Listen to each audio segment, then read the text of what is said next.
il faut bien voir qu'il y a autant d'énergie contenue dans la fission d'un gramme d'uranium que dans la combustion d'une tonne de pétrole.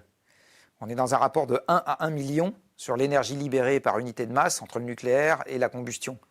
Donc on charrie des quantités de matériaux à brûler considérablement plus faibles et on charrie le contenant de manière considérablement plus faible aussi. Il n'y a pas besoin de faire des pipelines pour l'uranium, il n'y a pas besoin de faire des grands réservoirs de stockage pour l'uranium.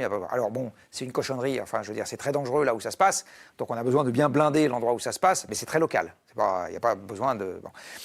Donc le nucléaire, il a ça pour lui, qu'il est très économe en ressources, en matériaux, etc. Il a ça contre lui, que c'est des systèmes unitairement complexes. Donc c'est très simple de faire un réseau électrique alimenté par des centrales, c'est très compliqué de faire la centrale. Si je dis les choses de manière un peu triviale. Et c'est plus ou moins compliqué de faire la centrale en fonction du pari qu'on prend sur quel est le risque qu'on court si on n'a pas de nucléaire. Au moment où on a fait le plan Mesmer, 73, après les chocs pétroliers, donc 73, 74, l'arbitrage des risques, c'était le défaut de pétrole met le pays par terre, donc on va faire du nucléaire et on va le faire vite.